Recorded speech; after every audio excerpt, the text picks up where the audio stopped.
Shalom, shalom. Bonjour, bonsoir selon l'heure à laquelle tu écoutes ce partage. Bienvenue une fois de plus sur notre chaîne. C'est Mama, le Dieu de Dieu. Alors nous allons regarder aujourd'hui une mentalité qui nous permet de méditer. Pourquoi? Parce que au quotidien, le plus important n'est pas de connaître beaucoup de choses en Dieu. Ce n'est pas non plus de rester beaucoup de choses. Ce n'est pas non plus de rester la Bible ou de dormir à l'église, mais c'est de comprendre de Dieu des principes qui peuvent être des principes salvateurs pour notre vie, pour notre société, et plus tard pour qu'on puisse dire j'ai combattu le bon combat et j'ai compris les principes de Dieu. J'ai achevé ma course en ayant compris ce que Dieu voulait, parce que Dieu parle. Et il crie même, mais il faut l'écouter. Alors aujourd'hui, nous partageons sur quelque chose qui a deux faces. Il y a une face qui est applicable dans la vie ecclésiastique de l'Église. Même si tu n'es pas dans l'Église, ça s'applique aussi en entreprise. Et même si tu n'es pas en entreprise, ça s'applique aussi dans la vie de l'homme, de l'être humain. Surtout de l'homme, pourquoi? Parce que l'homme aime, ça va faire mal peut-être aux zombifiés, aux gens qui aiment l'égalité, mais l'homme est le seul qui est être humain complet. La femme n'est que la côte. Et même si on n'accepte pas, si on regarde de façon sociologique, on prend une femme, on la dépose, on regarde, on va voir qu'elle est extrêmement incomplète, manipulable et partielle. Elle est vraiment, quel que soit le truc. Mais c'est pour dire que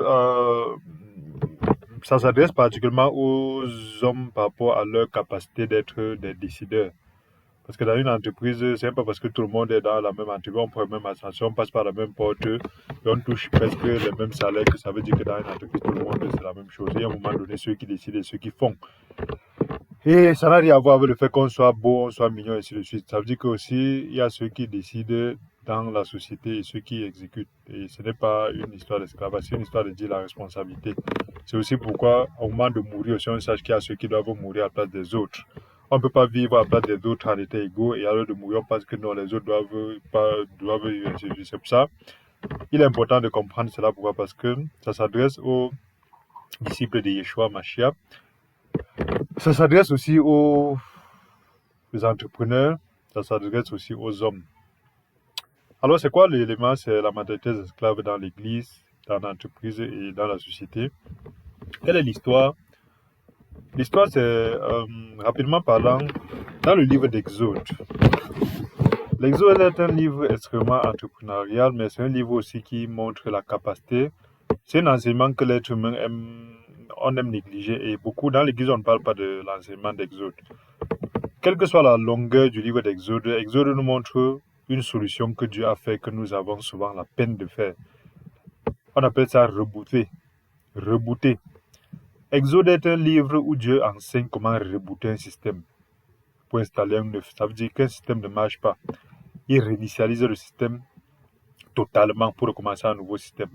Exode est un peu comme si Dieu disait le peuple a péché et ils se sont mélangés, ils ont désobéi et je les ai lavés avec le déluge, je les ai tués, j'ai fermé l'autre dans la mer.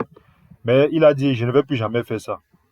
Ça veut dire, Dieu a dit, je ne vais plus jamais, quand les êtres humains ne marchent pas comme je dis, je les détruis tous, je les laisse. Quand Noé est sorti de là, il a dit, je ne vais plus jamais faire ça. Maintenant, à travers Exode, il nous montre un second système. La capacité dit que je ne vais pas les détruire, mais je vais les laisser hors de mon plan jusqu'à ce qu'ils se détruisent tous. Et je vais faire renaître une nouvelle génération qui va suivre mon plan. Qu'est-ce qui se passe à Exode? Exode, c'est l'histoire d'un ensemble de personnes qui sont arrivées en Égypte par la grâce de Dieu. Et qui sont arrivés en Égypte, ils sont arrivés en Égypte sous la grâce. Par la grâce, sous la grâce, pour la grâce. Ils sont arrivés en Égypte, ils sont entrés dans la bénédiction. Parce que Pharaon a dit à Joseph, installe-les à Gozen. Gozen, c'était le pays le plus fertile d'Égypte. Donc, ils sont arrivés, ils ont été nourris d'un environnement bénéfique. Mais des choses sont passées et ils sont devenus esclaves. On ne va pas entrer dans ça parce que ce n'est pas ce que l'Esprit nous dit de partager aujourd'hui. Mais ça veut dire aussi que tu peux être avec Dieu, Dieu te donne toutes choses. Dieu te donne un bon mari, une bonne femme, des bons enfants, un bon travail. Et si tu méprises ça, si tu penses que c'est parce que tu es trop mignon, trop beau, trop belle, le meilleur père, le meilleur enfant, le meilleur employé, et tu ne comprends pas les principes de base pour lesquels il t'a donné ça, tu vas finir esclave. ça va faire mal, on va pleurer, on va se plaindre. Oh, le mariage est comme ça. Oh, mes parents étaient des méchants. Oh, la société n'a pas permis que je m'en sorte. Oh, le patron est un méchant. Oh, c'est cela. Mais toutes les bénédictions que tu reçois, si tu gères mal, tu vas finir esclave. Tu vas accuser tout le monde. Tu auras même des camps qui vont venir t'aider à pleurer. Et tu vas devenir esclave. Ça veut dire, Joseph, quand il appelle ses parents, son père et ses frères, ils arrivent près de 70, maxi 80. Ils sont installés dans le pays le plus béni, mais des années et des années plus tard, ils finissent esclaves. C'est l'enseignement que Dieu nous fait montrer que je peux vous bénir. Mais si vous ne restez pas à la position de bénédiction, vous allez aussi devenir esclave. On va accuser Pharaon, accuser les Égyptiens, mais il y a forcément une raison qui découle du mépris de la grâce. Lorsqu'on traverse ça, on voit que lorsque tu es dans cette position où ta bénédiction t'a quitté, ça ne veut pas dire que Dieu t'a quitté. C'est cette partie qui détruit les hommifiés chrétiens qui pensent que lorsque tu nais de nouveau, tu perds le salut. Ils pensent que lorsque tu nais de nouveau, tu perds le salut. En réalité, désolé, je mange la cola parce que c'est important pour mon cerveau, c'est important pour ma culture, c'est aussi important pour mon ventre. Alors, puisque nous sommes dans un partage, c'est un peu un discours, on va dire qu'on ne doit pas manger, ainsi de suite, on ne doit pas... Non. Alors, qu'est-ce qui se passe, c'est que le fait que Jacob, les descendants d'Israël, Israël c'est en fait le nom de Jacob. Quand je dis Israël, regardez aussi Jacob, quand je dis Jacob, regardez Israël. Le fait qu'Israël, le peuple béni de Dieu, c'est un exemple pris par Dieu pour nous montrer ce qui s'applique dans ma vie, dans ta vie, dans la vie de l'Église aujourd'hui. Quand tu es béni par Dieu, tu peux finir esclave, mais ça ne veut pas dire que Dieu t'a oublié. Ça ne veut pas dire que Dieu est fâché contre toi et il s'est séparé de toi. Ça ne veut pas dire que tu es mort, parce qu'il y a 3 types de morts. Être esclave ne veut pas dire que tu es mort. C'est pour ça qu'on dit souvent, dans ma culture, on dit, tu ne bouges pas. Ne pensez jamais que parce que tu es malade, la mort. La maladie fait mal, mais ce n'est pas la mort. Ça veut dire, dans la maladie, il y a l'espoir. Dans la maladie, ça ne veut pas dire que tu es mort. Dans la maladie, ça ne veut pas dire que Dieu t'a abandonné. Dans la maladie, ça ne veut pas dire que tout est fini. Donc, c'est la même chose. L'esclavage, ce n'est pas la mort. L'esclavage, ce n'est pas la fin. L'esclavage ne veut pas dire qu'on a perdu le salut. L'esclavage ne veut pas dire que Dieu nous a oubliés. C'est pourquoi Dieu, au moment Kairos, au moment qu'il a vu, et qu'il a décidé de sauver son peuple, il envoie un Israélite, Moshe, l'enfant de l'eau, l'enfant de l'eau, Moshe, c'est pas qu'il est tiré des eaux.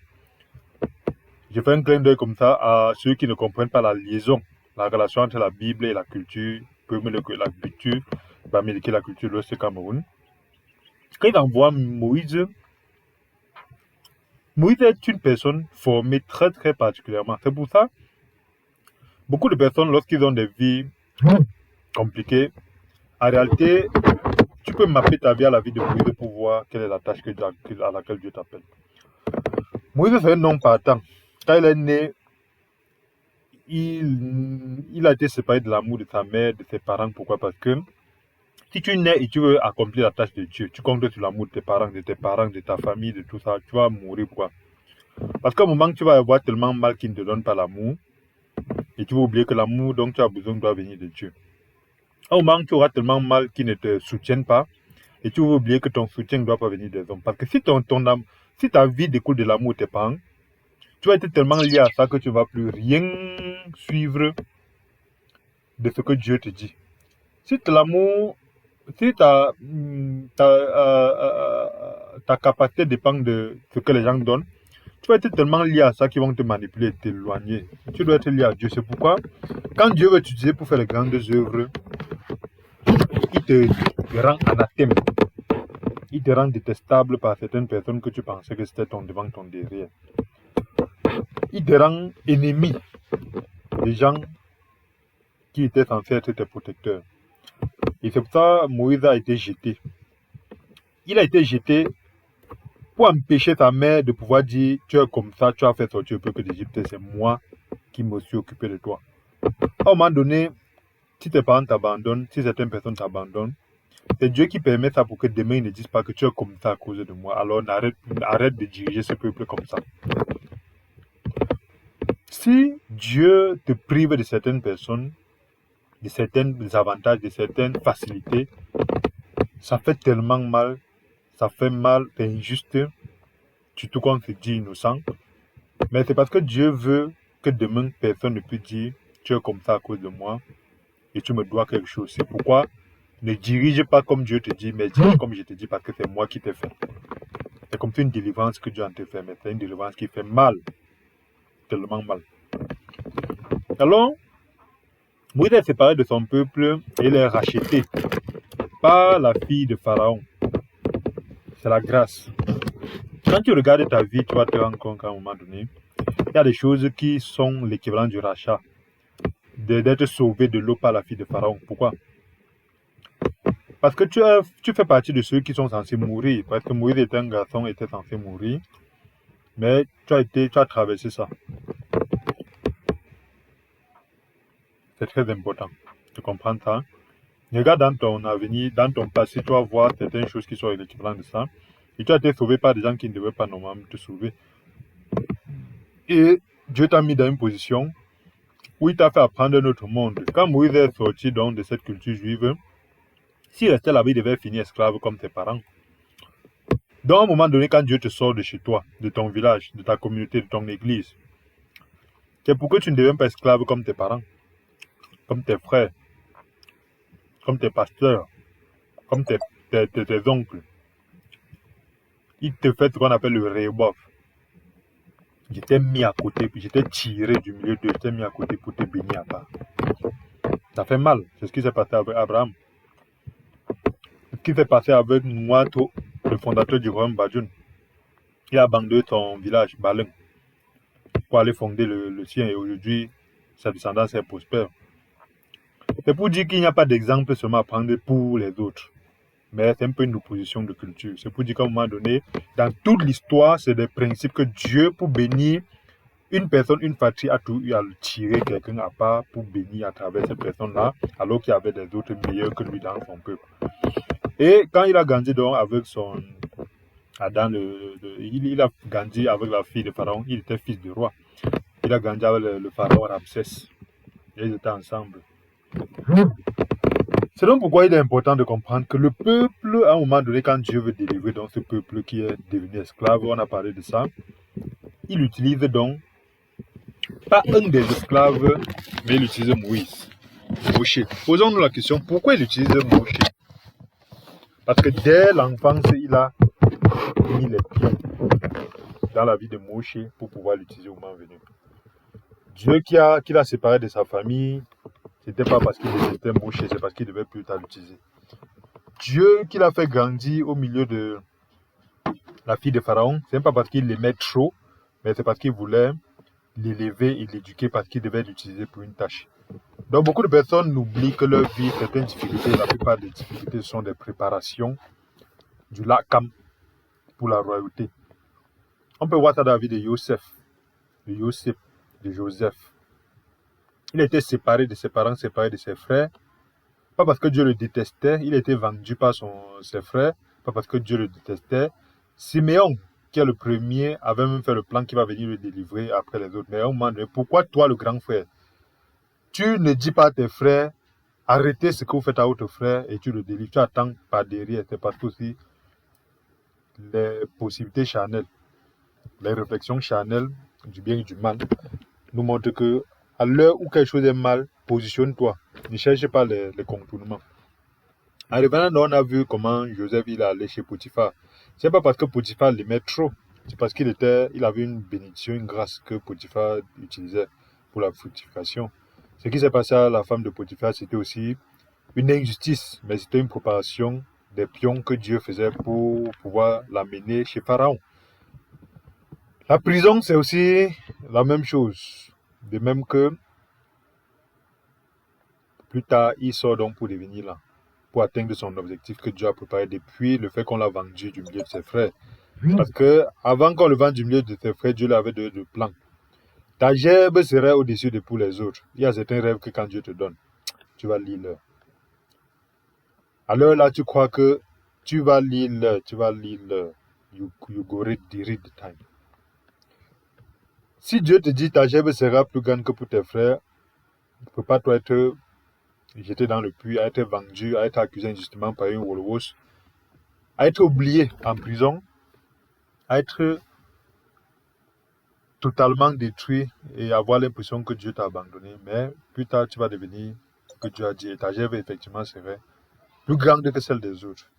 Alors Moïse a traversé le même élément, mais aujourd'hui nous parlons de ça. Pourquoi? Parce que la mentalité d'esclave doit être vue donc pour dire ce peuple-là qui sort d'Égypte avec Moïse sort avec quelle mentalité? C'est un peuple qui était d'abord prospère.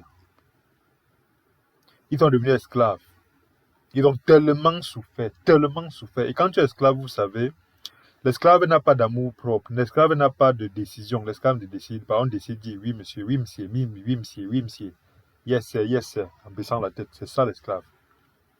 Mais est-ce que c'est comme ça que l'esclave est? Non, l'esclave au fond a sa décision. Mais celui qui n'a pas la possibilité de la manifester au milieu du maître, à côté du maître ou à côté de celui qui dirige.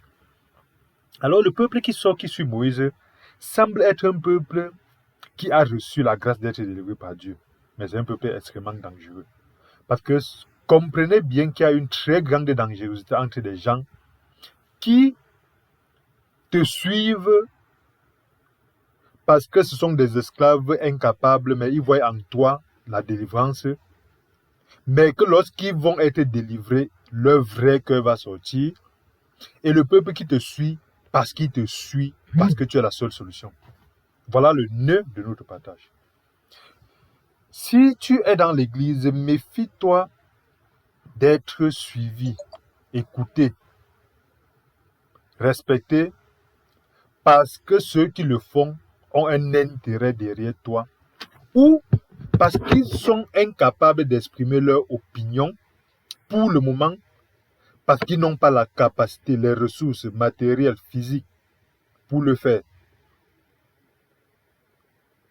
Parce que lorsqu'ils vont avoir les ressources matérielles, physiques pour le faire, tu vas voir le vrai cœur, la vraie face de ces gens-là. Si tu es dans un mariage, méfie-toi que ton conjoint te respecte et te soit soumis parce qu'elle n'a pas où dormir, parce qu'il n'a pas où dormir, parce qu'elle n'a pas de quoi manger, parce qu'il n'a pas de quoi manger, parce qu'il n'a pas les opportunités pour pouvoir travailler, tout, parce qu'elle n'a pas d'opportunité ou parce qu'il n'a pas, ainsi de suite. Méfie-toi, pourquoi? Parce qu'à ce moment, tu vas croire que vous êtes en train de construire ensemble, de bâtir ensemble. Jusqu'au jour où il ou elle obtient un travail, un argent ou une position de pouvoir qui lui permet de pouvoir dire ce qu'il y a dans son cœur sans avoir peur de toi. À ce moment, tu vas découvrir que l'esclave qui est sorti d'Égypte, qui a suivi Moïse, n'a pas suivi Moïse parce qu'ils étaient très contents du fait que Dieu les a enfin délivrés.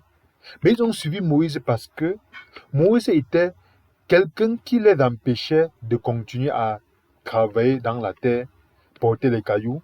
Et c'était donc une soumission en apparence. Pourquoi? Parce que c'est important de comprendre cela. Or, Dieu les a délivrés, pas pour qu'ils soient seulement soulagés du travail qui est fait. Dieu ne les a pas délivrés pour les soulager seulement, mais Dieu les a délivrés pour le servir de tout leur être, de toute leur âme, de toute leur force. Méfie-toi de l'enfant qui te respecte parce que tu payes son école, tu le nourris.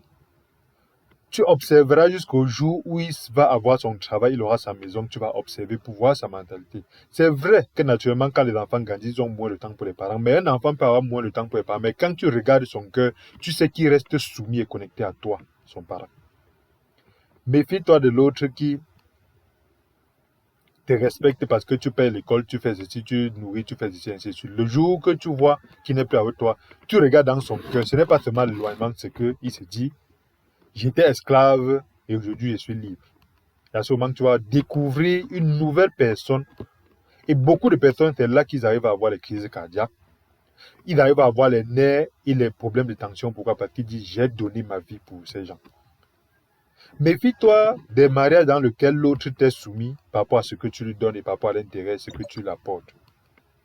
Parce que le jour qu'ils arrivent à sortir de ça, ils arrivent à un moment donné à se manifester de telle sorte que tu découvres les faces et tu te dis, cette crise cardiaque qui me prend, c'est à cause de tel, parce que je ne savais pas qu'il était comme ça, qu'elle était comme ça. Ou tu te dis, j'ai tout fait, je me suis sacrifié, voilà le résultat que j'ai. Pourquoi?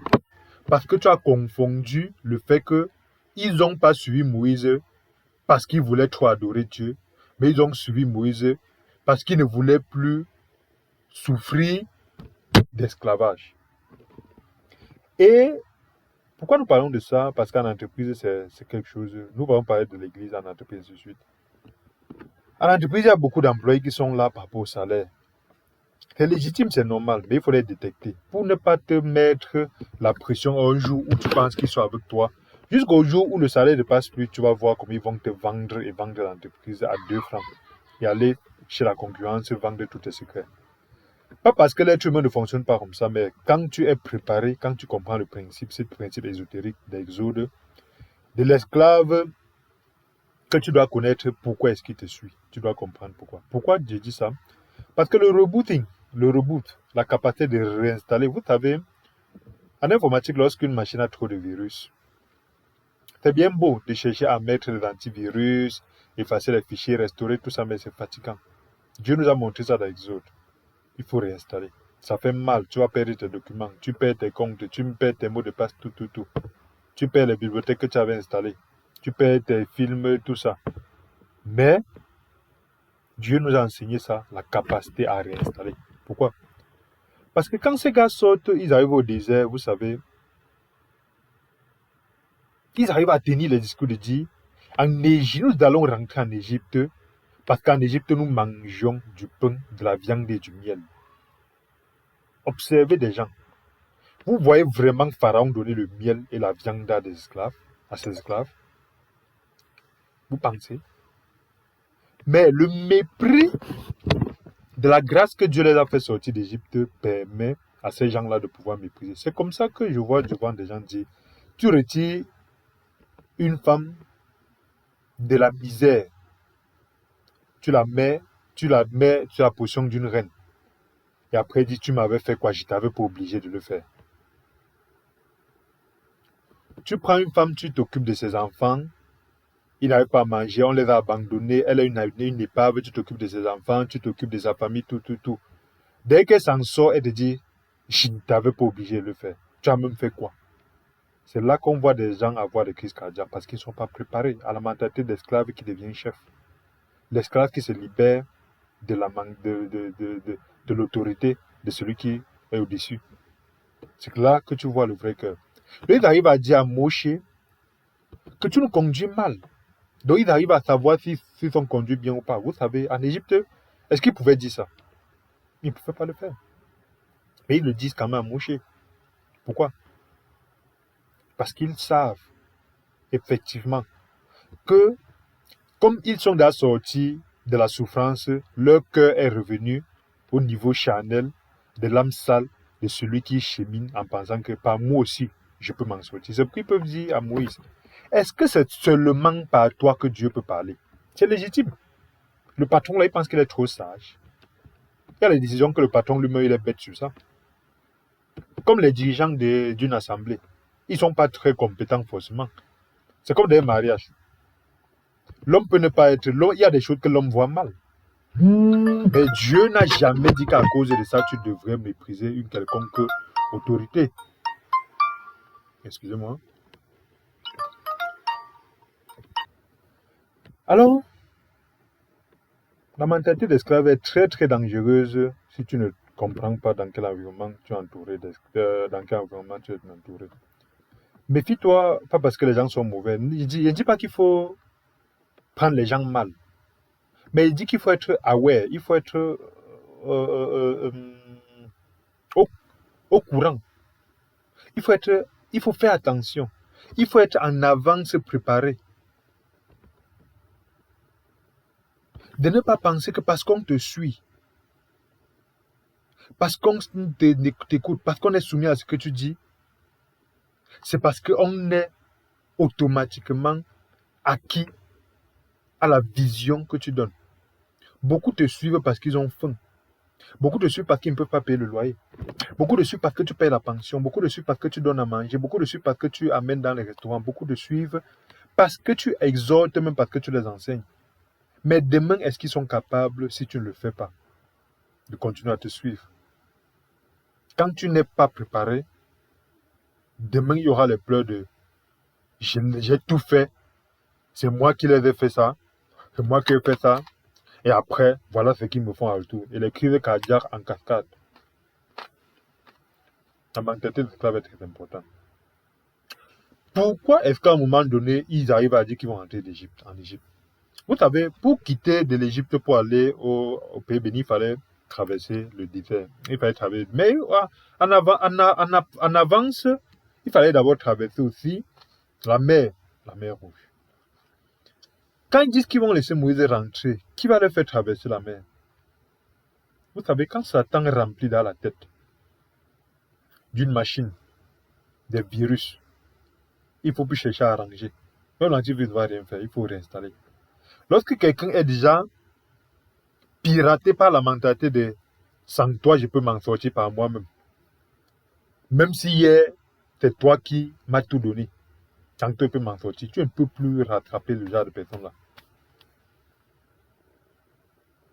Écoute mieux quelqu'un qui te dit « c'est vrai, je te suis soumis, mais telle chose, je ne suis pas d'accord. Telle chose, voilà ce que je pense. » Que quelqu'un qui te dit « je te suis soumis, mais dorénavant, moi, je suis sage. » Tu nous conduis mal. Vous savez, dans ma culture,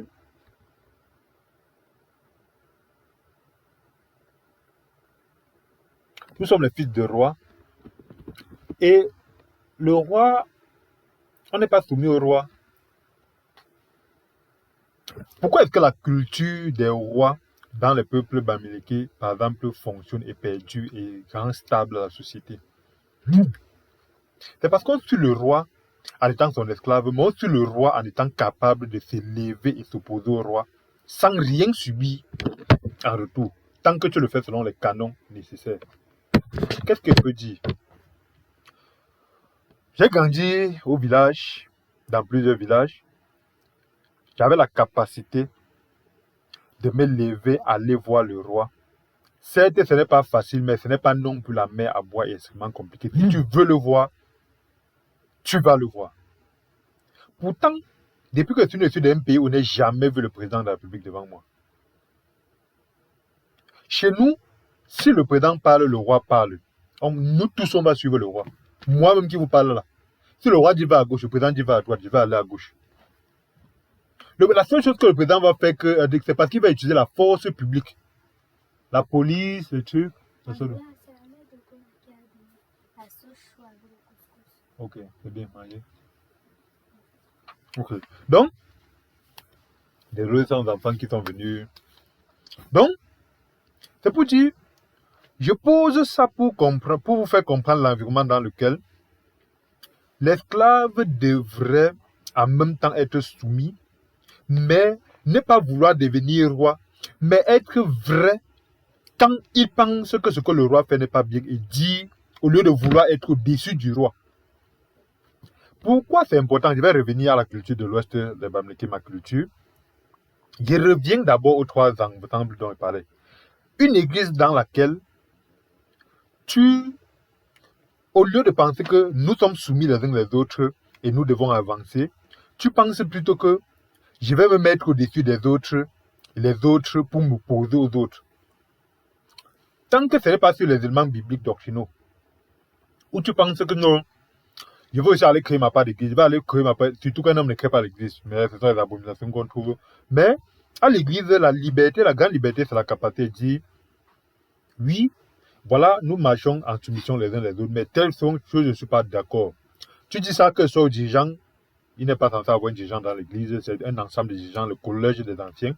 Mais comme il y a beaucoup de religions dehors, tu es censé avoir la liberté de pouvoir dire au pasteur que telle chose que tu as fait n'est pas bien. Dis au aux dirigeants que telle chose que tu fais n'est pas bien, telle chose que vous faites n'est pas bien. Voilà la pertinence qui fait que les gens peuvent continuer à être soumis, mais en étant libres de dire. Mais quand vous laissez les gens soumis sans être libres de dire, ça crée donc des gens qui vont être soumis en apparence, mais adhérer, pas te dire autre chose. Ou plus tard, quand ils ont une faille, ils cherchent à monter sur la tête, été détruits, été chassés. Dans la famille aussi, c'est la même chose. Un couple dans lequel l'autre ne peut pas dire ce qu'il pense. Parce que les autres vont jouer à la victime, vont jouer aux accusations, vont penser que non, c'est parce qu'on me déteste, c'est parce qu'on... Ça crée des soumissions mauvaises. Il faut laisser les enfants parler. Même si tu es le super père, la super mère, et ainsi de suite. Les enfants doivent être capables de dire que voilà les problèmes que je trouve que vous faites dans la famille, parents. Les enfants doivent pouvoir dire, vous avez décidé qu'on parte à gauche, mais nous pensons qu'on part à droite pour que telle chose, telle chose, telle. Ils expliquent. C'est à toi de leur dire qu'on peut pas aller à droite parce qu'il y a telle chose que vous ne voyez pas, telle chose que vous ne tenez pas compte, telle chose que vous ne voyez pas encore et que vous allez voir. Mais ne dites pas que vous n'allez rien dire parce que vous allez avancer comme vous avez dit. Ça crée donc des enfants soumis en apparence. Mais lorsqu'il y aura une petite faille, soit ils vont fuir, vous laisser, soit ils vont vous détester, soit ils vont vous combattre. En entreprise, c'est la même chose. Ne laisse pas les employés être soumis des centres. Comme le patron a dit, je connais tellement d'entreprises dans lesquelles j'ai travaillé où un truc n'est pas normal à la réunion. Personne ne parle. Pendant qu'ils parlent, ils savent, ils regardent. Alors qu'ils savent que ce n'est pas normal. Maintenant, dès qu'on sort de la réunion, ils savent, vraiment, c'était pas. Pourquoi tu n'as pas dit en entreprise? Vraiment, tu sais que le patron est comme ça, quand il décide, on ne peut rien dire par les hypocrites. C'est donc pour ça que je ne conçois pas vivre dans un système où je ne peux pas critiquer. C'est pour ça donc vous voyez des gens où vous êtes dans l'assemblée, des gens chrétiens, ils pensent qu'ils vont foutre n'importe quoi et on va pas leur dire que c'est pas normal parce que quand on leur dit, ils vont dire qu'on critique ou ils vont se cacher, dire que c'est le Saint-Esprit qui a fait qu'ils fassent des conneries. Il y a encore des conneries, ils disent que c'est le Saint-Esprit qui fait. Donc c'est pour dire que revenons dans la culture de l'Ouest pour dire quoi? Il y a des moments où le chef, quand il prend des décisions, quel que soit, malgré le fait que toutes les terres lui appartiennent, il est le garant de la sécurité. C'est lui qui possède toutes choses. Mais on est capable de dire au chef que ici tu te trompes. Il écoute. Et le plus banal de ces sujets peut lui dire ça. Je prends un exemple, par exemple. Je suis dans une danse secrète où le dirigeant, c'est un général. C'est certes aussi mon grand-père. Mais sa position dans la société, c'est l'équivalent d'un général d'armée. Il dit allez, on part. Il dit montez, on descend. Mais lors de la réunion secrète, quand on s'assoit, je suis capable de lui dire que général, telle chose que tu as fait n'est pas bien sur tel point, tel point, tel point. Et on ne va rien me faire.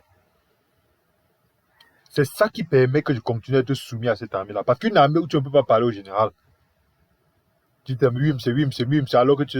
Et c'est d'être pourquoi? Parce que beaucoup de personnes dans les sociétés ont vu comment la société est en train d'être détruite. Mais il ne pouvait pas parler au patron, il va parler, le patron connaît tout. Le patron ne peut rien écouter. C'est comme ça que tu laisses, on ne t'alerte pas. Et comme ça, tu es en train d'être détruit. Parce que les gens voient, mais ils ne peuvent pas te dire.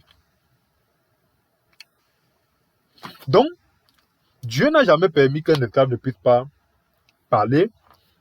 Personne n'avait empêché aux gens de dire à Moïse que telle chose que tu fais. Mais il n'était pas permis et il n'est pas permis.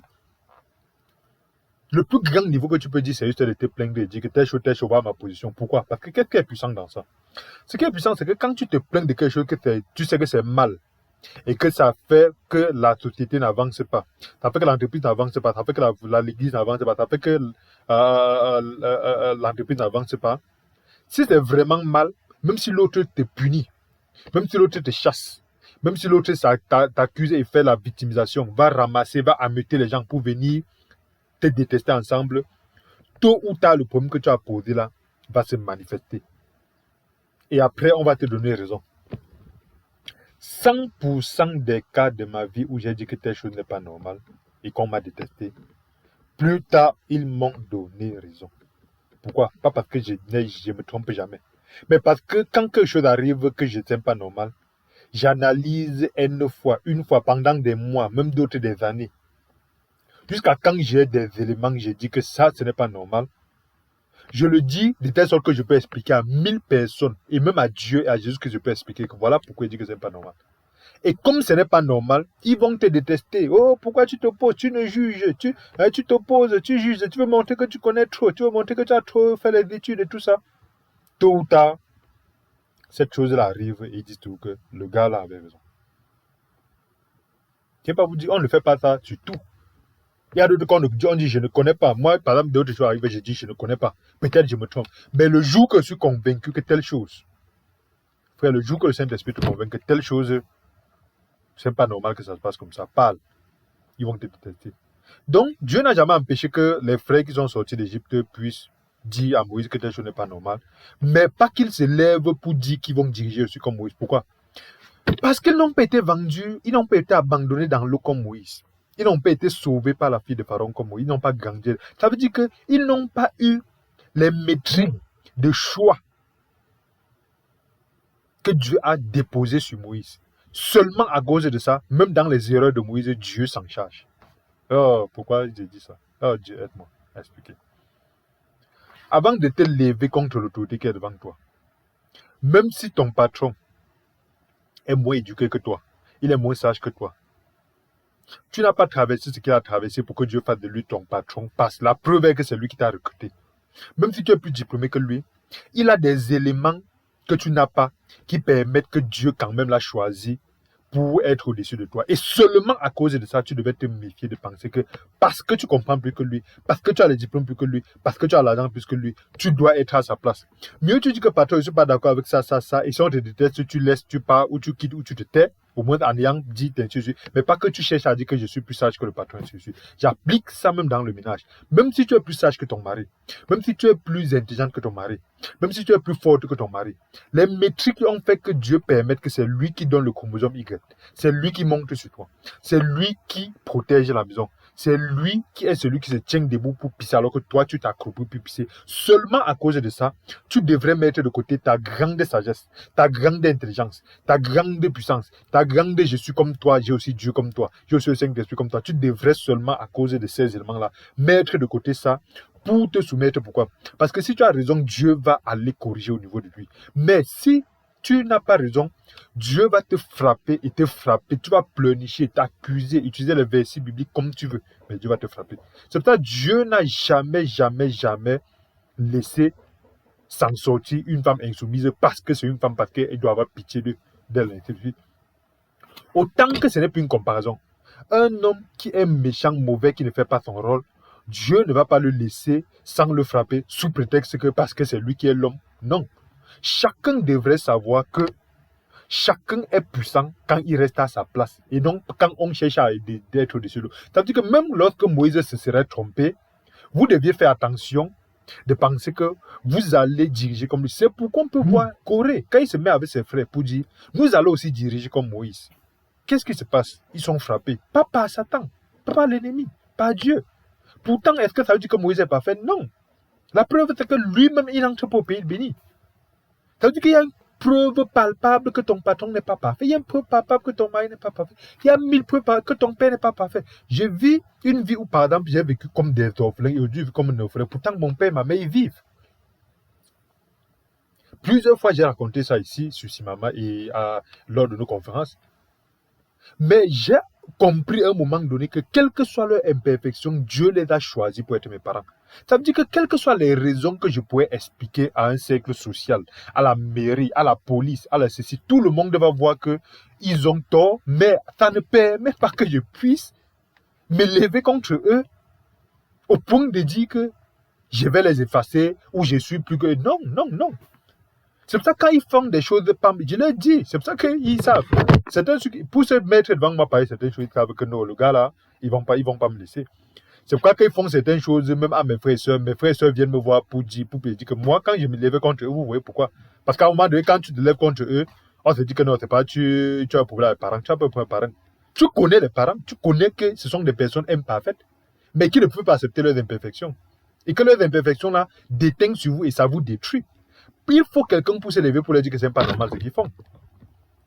Ils vont pas accepter, ils vont te détester, ils vont te maudire. Mais la parole de Dieu est très puissante. Elle dit quoi?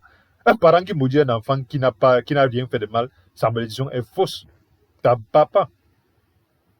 Ça ne touche pas. Si tu maudis un enfant qui a raison dans sa cause, toi, le parent, ça ne va pas le toucher. Méfiez-vous donc, vous, enfants, de donner raison quand vos parents vous maudissent. Non. Donc, c'est pour dire que on n'est pas en train de dire que le patron est parfait, on n'est pas en train de dire que le mari est parfait, on n'est pas en train de dire que Moïse est parfait, on n'est pas en train de dire que les frères ou les sœurs qui sont ceci, cela au-dessus de toi sont parfaits. Mais on dit que ta mentalité de voir l'imperfection et penser que tu es mieux ne devrait pas te faire quitter la position de la grâce. Pourquoi? Parce que la mentalité d'esclave est une mentalité qui est extrêmement importante. Pourquoi? Parce que c'est une mentalité très très destructrice. Parce que ça permet que lorsque on sort de l'autorité contraignante qui t'obligeait à te taire, on entre dans une autorité où on te permet de parler. Beaucoup de personnes ratent là-bas, ils pensent que c'est devenu le libertinage, sous peut-être que l'autre a tort et c'est eux qui ont raison. Et ils doivent ameuter les gens. Non. Donc avec ça, il est important de voir que la seule possibilité pour finir avec ça, c'est que Dieu doit vous tuer, vous tous. Tous ces esclaves-là ont été totalement tués. Ils ont été détruits, ils ont été tués. Au désert. Pourquoi? Parce qu'on ne corrige pas ce type de personnes, frères et sœurs. Quelqu'un qui est capable de bafouer ton autorité, tu leur parles une fois, deux fois, parce que Dieu a parlé à ce peuple-là. Chaque fois qu'ils ont fait des problèmes au désert, Dieu les a parlé, Dieu les a parlé. À un moment donné, Dieu a vu que des gens qui sont sortis avec les blessures et qui sont sortis et refusent de changer, Dieu a vu mieux vous faire mourir tous au désert. Et c'est donc pourquoi ils sont tous morts au désert.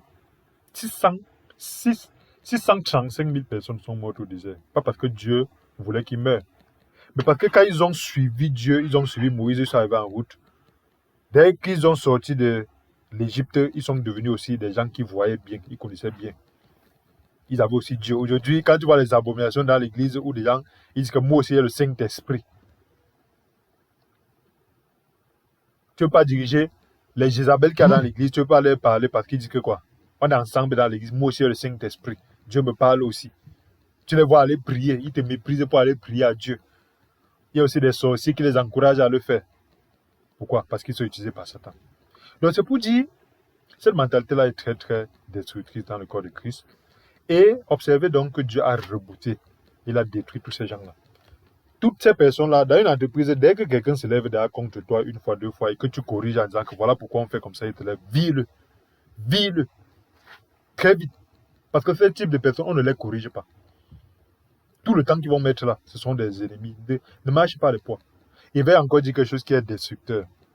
La femme qui est ta femme ne va pas jamais te lever. Elle va te dire que telle chose, elle va te fâcher, te faire les trucs, mais tout, mais elle va redescendre, être soumise. Mais une femme qui ne peut pas être soumise, sous peut-être que vous êtes marié, sous peut-être que Dieu a dit que par là, c'est Jézabel qu'on a aujourd'hui dans l'église, tout. Vie là. Ils vont dire que, oh, il n'y a pas de divorce dans l'église. Non, non, non. On ne divorce pas si c'est Dieu qui vous a unis. Mais tu peux pas aller, vous marier, tu convois dehors là chaque samedi, tout, après on dit que c'est Dieu qui a uni. Non, ce n'est pas Dieu qui a uni. La Bible n'a jamais dit que parce que tu es tombé sur une femme et que vous êtes unis, ça veut dire que je suis garant de ça et tout ce qu'on va faire. C'est bon? Tu es sûr? Oui. Super bon. Ok. Et ne mariez pas ça, vous avez marié couscous, non? Ok, non. Ok. Donc, méfiez-vous de ces éléments-là. Pourquoi? Parce que les esclaves qui ont atteint ce niveau-là, on ne les corrige pas. On les vit. Une machine qui a des virus qu'à certains niveaux, on réinstalle. Dieu a réinstallé ce peuple-là en les détruisant eux tous. Et la nouvelle génération qui a grandi, qui est entrée au pays béni, c'était tous des personnes qui n'ont pas vécu l'esclavage. Ils avaient donc la capacité d'être bâtis par Dieu. C'est pour ça que quand Dieu dit tournez cette tour autour de Jéricho, le mur tombe. Ils ont tourné cette tour autour de Jéricho, le mur est tombé. Ils n'ont jamais dit que pourquoi tu veux qu'on tourne cette tour? Pourquoi tu veux qu'on ne fasse pas ci tout? Pourquoi Josué là? Tout? Non. Non. Quand Josué a dit traverser, allez combattre avec nous et vous allez rentrer prendre votre position, la position de votre pays. Ils ont fait, ils n'ont pas dit que nous on va rester ici, nous on a déjà trouvé notre pays. Non, non. Il faut être capable de savoir que l'être humain a besoin des éléments pas de perfection, mais des éléments qui ne bafouent pas le système autoritaire que Dieu a donné. La mentalité d'esclave, c'est une mentalité qui détruit l'Église. C'est pourquoi il faut détruire les esclaves. Comme Dieu a détruit les esclaves. Dieu n'est pas tué en disant que je vous pends, je vous pends, je vous pends. Non, mais Dieu, il faut les laisser mourir. Il faut les mourir, il faut les laisser mourir. Si tu ne veux pas les virer, il faut les laisser mourir. Il faut les éloigner de ta vie.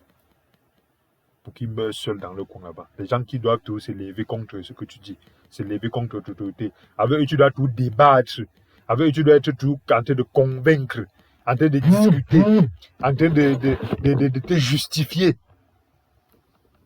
Ça fatigue Dieu. Ça fatigue l'homme. Ça fatigue le patron. Les employés que tu dois tous les convaincre, les expliquer, les débattre, te défendre de tes décisions, ainsi de suite. Ce sont des esclaves qui détruisent. L'être humain, pour aller rapidement et pour aller selon le plan que Dieu a donné, il doit être capable de dire, Dieu dit à gauche. Il dit à gauche, tout le monde est à gauche. Le chemin, par exemple, quand tu vas dire à gauche, tu dis, n'est-ce pas hier on était à gauche, pourquoi aujourd'hui on est trop à gauche? Tu penses que tu vois trop la gauche, allons à droite, parce que non. C'est une mentalité d'esclave qui détruit. Frères et sœurs, ça va faire mal, et ça fait mal, mais éloigne-toi totalement de ça. Éloigne-toi de toute cette personne-là. Ne fonde pas une famille avec les gens que quand tu dois dire à gauche, ils vont déchirer. Ils vont dire, moi aussi, je n'en disconviens pas, mais non, tu pars d'abord à gauche. Tu arrives là-bas, tu peux expliquer. Parce qu'un bon leader est capable d'écouter et corriger. Cette fois-ci, on est allé à gauche, je me suis trompé. Ah, on corrige. Mais pas qu'on dit aller à gauche, tu perds le temps, tu perds les trucs, les bavardades, pour aller après, quand ça te dépasse, tu pars chercher les renforts, les trucs, et ainsi de suite. Non. Il faut virer ce type de personnes-là.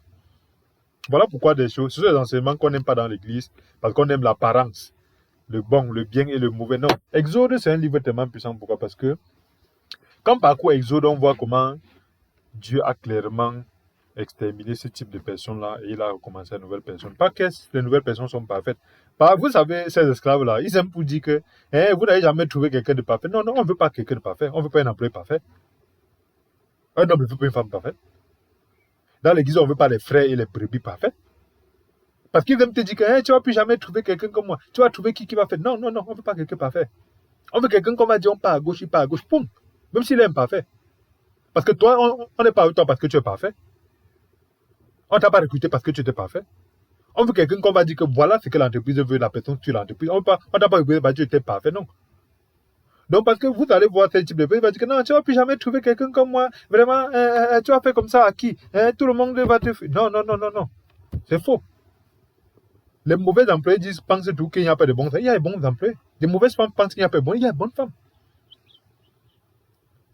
Les zombifiés dans les églises pensent qu'il n'y a pas de... Non, il y a des frères avec qui vous pouvez échanger sans des complications.